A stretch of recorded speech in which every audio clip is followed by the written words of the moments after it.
This video will include spoilers of all types for the Black Clover anime, so here is your warning. Black Clover is pretty awesome.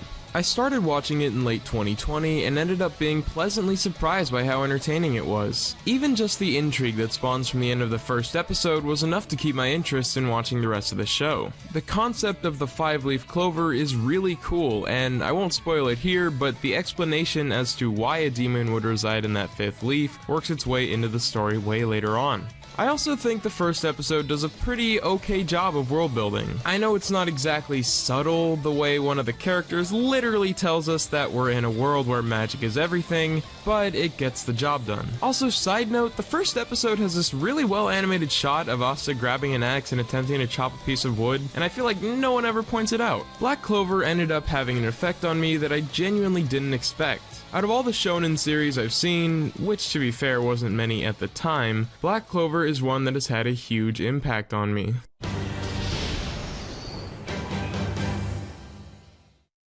Good characters are so important to a good story. For me personally, for characters to be considered good ones, they have to be memorable in both design and personality, and be simply interesting to watch.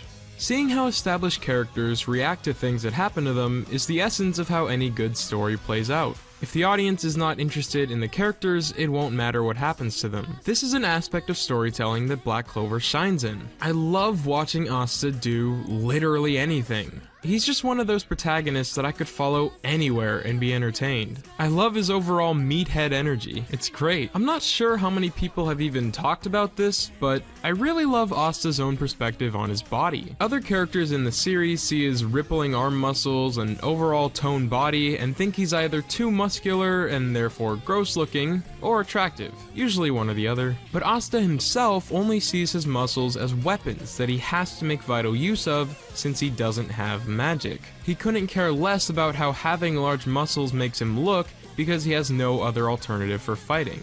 To him, his own body is just a tool to reach his goal, and the more he enhances it, the closer he gets to what he wants. Holy fuck. To him, his own body is just a tool to reach his goal, and the more he enhances it, the closer he gets to what he wants. And that's fascinating. He's also just a kind-hearted person who is willing to temporarily put his goal aside if it means helping out a friend or someone in need. This is a trait that he shares with One Piece's Luffy, and it's part of the reason these two are really lovable protagonists. I know people often like to say that all shonen protagonists are cardboard cutouts of each other, but I have to heavily disagree. Each and every one of them, at least from the series that I've seen, are distinct in their own way, and Asta definitely ranks pretty high for me. But Black Clover also has a great group of side characters in the Black Bulls. You've got Noelle and Yuno, who most would pretty much consider second and third protagonists, but then there's the rest of the Black Bulls who all get their time to shine. By the time you reach the end of the anime, you really feel like you went on a journey with this gang of weirdos and watched as they blossomed over time. Comparing the original squad to the squad we have by episode 170, it's like a different gang altogether. Gray becomes comfortable staying in her true form, Finral goes through a bit of a design change which matches his character growth, Gordon learns to speak up for the sake of helping his friends, and on top of that we add 4 new members. And that's just a couple of examples. Every one of the Black Bulls goes through some kind of character development or growth that really helps them stand out. They're all very memorable, which is something I can't necessarily say for another group of characters. In a time where I was experiencing a frustrating plateau in my weight loss progress, seeing Asta's relentless workouts that were completely self-enforced for the sake of achieving his goal, I was inspired by him. Asta as a character is immediately more interesting to me than a lot of his shonen brethren. If I had to name names, those names would be Naruto and Deku. Naruto and Deku share Asta's typical shonen dream of being the best of the popular professions in their world, but neither of them have put in the work to do so. Naruto didn't bother studying jutsus, or how chakra works, or anything of the sort. Deku, on the other hand, did study pro heroes, but despite being told at 4 years old that he wouldn't manifest a quirk, didn't train his body one bit. Asta created a shonen dream failsafe through pure hard work and dedication. He trained his muscles, just in case him not being able to use magic from a young age was a sign of how the grimoire ceremony would play out. Of course, he didn't actually expect to not get a grimoire, which caused him to become temporarily depressed, but that in no way devalued his years of training. Of the three, Asta in my eyes was the most deserving of an out-of-nowhere power that could help him achieve his goal. He actually worked for it.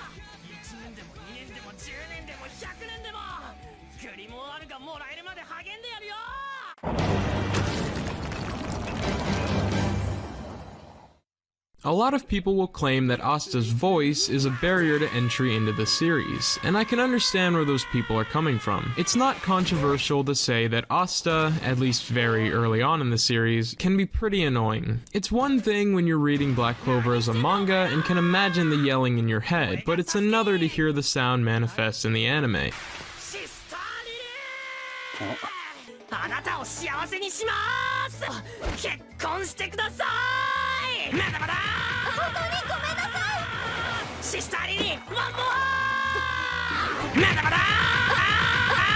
However, Asta's voice is not a reason to not watch Black Clover, not in my opinion anyway, and following the story is totally worth suffering for a little bit. His voice actor does tone the yelling to an acceptable standard by around episode 20 or so. Take a listen.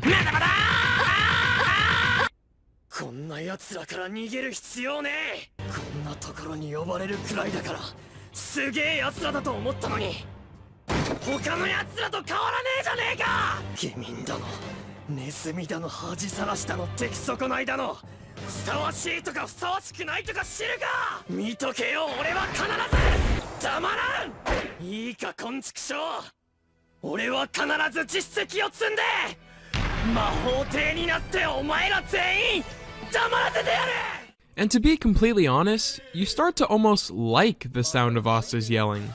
It's weird, but when I was going back to early episodes in order to record footage for this video, I found myself not really bothered by his yelling at all. In fact, I actually kinda miss it.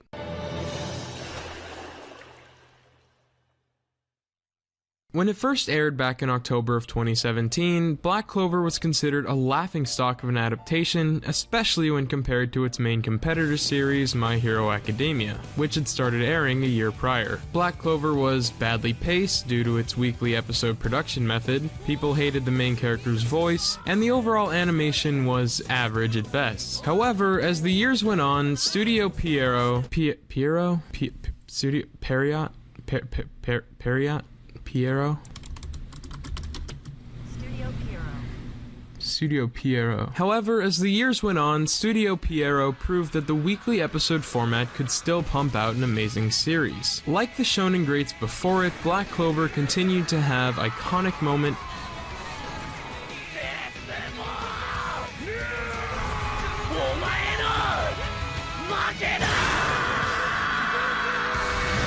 after iconic moment.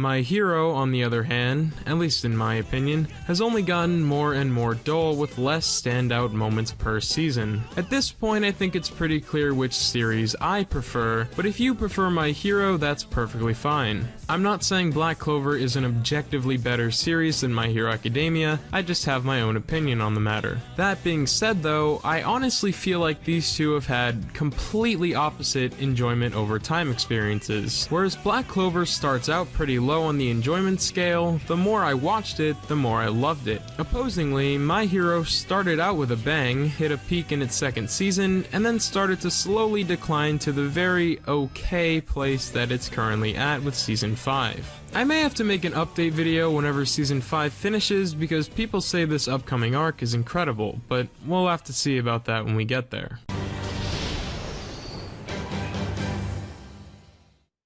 With all the praise I've given this series so far, you might think that I don't have any flaws to point out. However, no series is perfect, except for One Piece of course, and Black Clover definitely has its fair share of minor issues. It should be said that the flaws I'm about to outline are more of nitpicks that bothered me personally, and not fundamental flaws of the series as a whole, although it does have some of those. For starters, the character of Noelle. Now hold on, hear me out. Noelle in the modern day is a fantastic character. She represents everything that a lead female in a shonen can be. However, that's her character as we know it right now. But let's not forget that there was a portion of the story early on and toward the middle where she was not as fleshed out. She starts out mysterious and uninterested in other people, but at some point becomes infatuated with Asta, and for a while that is her defining character trait. She was just a huge tsundere simp for Asta, and in that portion of the story, she kinda sucked. But she eventually grew out of that, and while she is still very tsundere-like towards the beefy Chad that is modern-day wide Asta, she is so much more than that now. And the only other flaw I want to talk about here is one involving the character of Patri from the massive Elf Resurrection arc. The Resurrection arc of Black Clover is easily the largest in the anime in most aspects. It's the longest in terms of actual content, it's probably got the most character development, the most world building, the most new characters introduced, etc.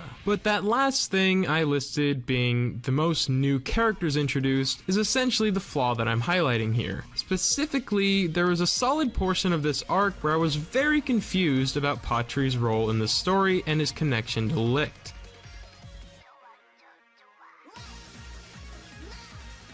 We knew him as Licht for so long that when it's revealed that he's actually not the real Licht, he's just been using the name in order to carry out the real Licht's plan, it's a bit hard to follow. I get that this is most likely a me thing, but I feel it's worth pointing out because it did hinder my enjoyment of that arc a bit, and I would consider it a flaw of the series that Tabata didn't write the explanation of those two characters' purposes in a clear enough manner for me to understand. I hope I don't get attacked in the comments for being dumb.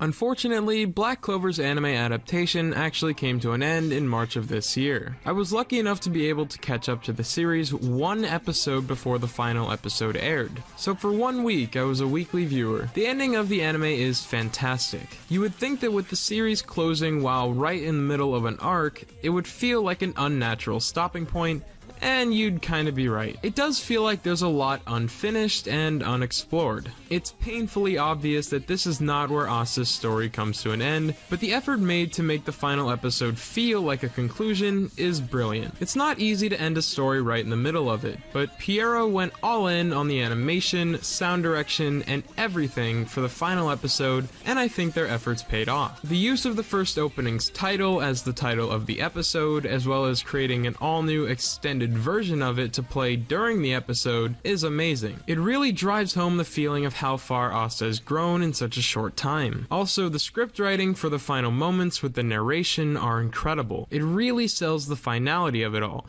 In this world where magic is everything, there was one boy who couldn't use magic, but he never let that hold him back. He trained through blood, sweat, and tears, and became stronger with his childhood rival, to one day become the Wizard King.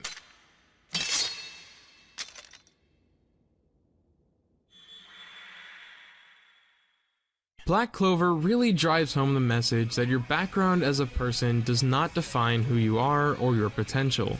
You can be or do anything as long as you work hard at it and, as the characters themselves would say, surpass your limits. So, like I said at the beginning, Black Clover is pretty darn awesome. The side characters are well fleshed out, the protagonist Asta is a unique and interesting iteration of the standard shonen protagonist, and the story gets progressively more captivating as it goes on. There are, of course, hurdles that make it a bit difficult to get into, such as Asta's voice and Noelle's initial characterization. Thus, Black Clover is by no means perfect, but it's genuinely one of the most enjoyable shonen stories I've had the chance to experience.